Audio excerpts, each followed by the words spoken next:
raised in a commercial fishing family. I grew up on Kodiak Island, and I always knew that I wanted to go to UAA because my parents saved all of my permanent fund dividends so I could go to college and make that leap after high school.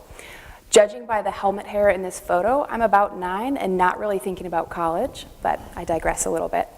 So, growing up in a fishing family, my mom is a microbiologist and a badass fisherwoman. And my dad is a retired Bering Sea fisherman turned maritime museum director who actually went to UAA when I was 17. My little brother, who is 6'2", is also a fisherman. So I'm a bit of a social butterfly. I really like traveling, talking to different people, traveling to different places. It's kind of, traveling and talking to different people is kind of like moving, and you learn a lot from different people. So some people are amazing and you learn a lot and you come away with something from it. And other times people are just kind of part of the flight path. So my first degree was actually in medical assisting. I really liked working with people. So I went from working in hotels as my early college job to working in offices with patients.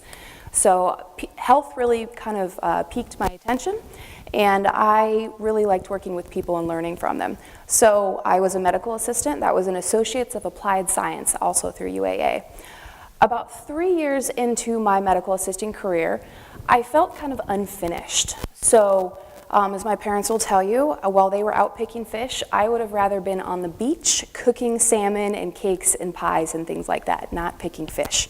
So, I really wanted to, I was interested in nutrition. So I went back to school for a 4-year bachelor's in nutrition and dietetics.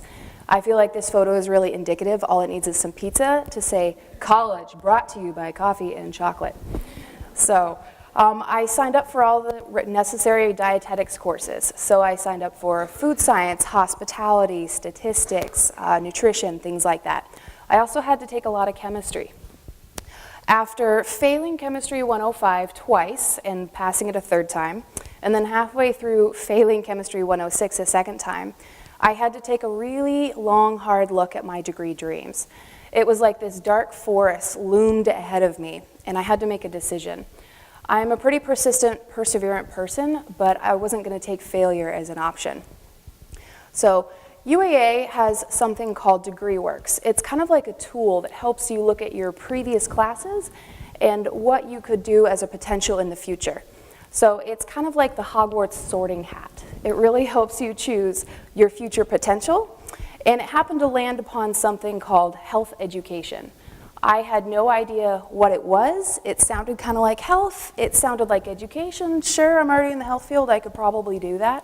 So at this point, it wasn't really a stormy moment of realization. It was based upon the fact that I was 3 years into a second degree program, still working full-time as a medical assistant, and everything had just kind of withered. I was really struggling. But I could really see myself as that emerging butterfly on a warm Chinook wind of change. So I signed up for all the necessary health education courses. That was just adding upon all of the courses that I had already taken. So that would be things like public health, epidemiology, microbiology, anatomy and physiology, program evaluation, health promotion, things like that. So at this point, it was really good to be able to plan out my days, weeks, and hours so that I could be more efficient as an adult. And I feel like that's how you learn how to adult, is learning how to plan out your time a little better. So program evaluation was actually one of my toughest subjects, and interestingly enough, when I went to do my practicum to graduate with my 4-year health sciences degree, I had kept all those nutrition courses handy. And so I ended up doing my practicum for the Women, Infants, and Children program at the Anchorage Health Department. And what they wanted was program evaluation. Remember how I said it was one of my hard subjects? So I ended up doing an evaluation of their nutrition education for their WIC clients, so moms who come in and need to learn a little bit about nutrition and how to eat healthy, things like that.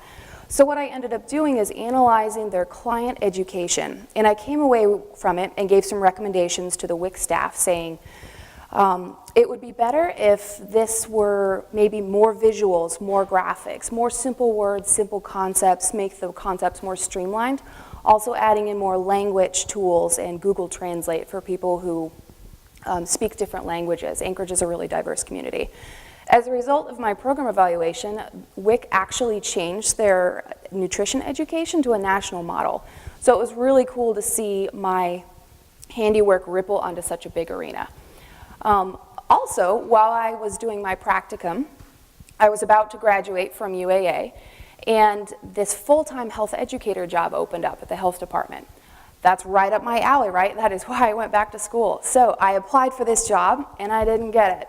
So I was a little bummed, but I went back to my WIC supervisors and I said, hey, I did try. Thank you for the experience. I will keep moving, but I did try. I think this is cool. And they were like, what do you mean? They loved you. And I was like, oh, really? Tell me more. So apparently I had been kicked out of the application process because of a computer algorithm or glitch.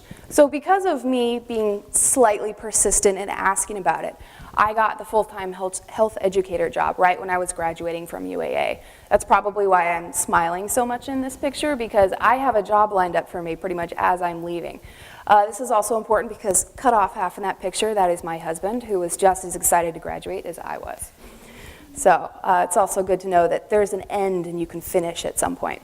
So over the past 2 years, I've really had the chance to excel in a field I never really knew I wanted to do, and that's teach sexual health education to teens.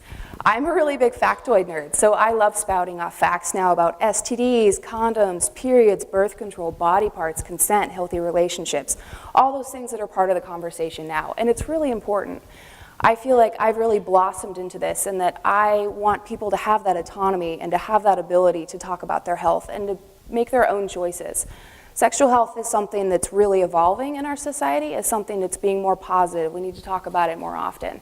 And to make sure that people are aware of their rights, reproductive rights. I've become really passionate about people being aware and being able to advocate for themselves. A really fun part of this job is I also get to hand out condoms, which is really fun. It obviously makes people giggle, but then you get them in for a conversation. Hey, you know, have you seen these before? How do they work? What's your experience? How many do you want? You know, things like that.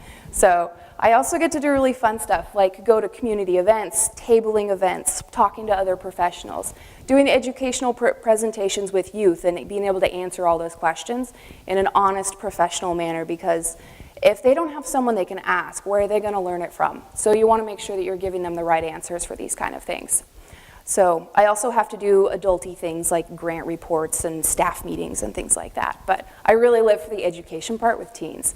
So also, I really wouldn't be here without the metamorphosis of hard decisions, classes, kind of being blown wildly off course and having to reorient myself. But it's really important, because if you think about college, you could have either a 1, a 2, or a 4-year or more degree if you wanted. And then you could have a good paycheck with a good career and achievements to really make you proud of yourself. Or you could be where you are now. That's your choice. So, but I made that choice to stick to it and persevere.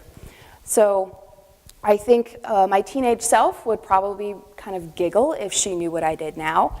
But I'm really proud of where I am, and I'm comfortable. It's where I want to be. So in the end, I'm really proud of where I am and determined to have stuck it out. And I'm proud to make the most of my own story. Thank you.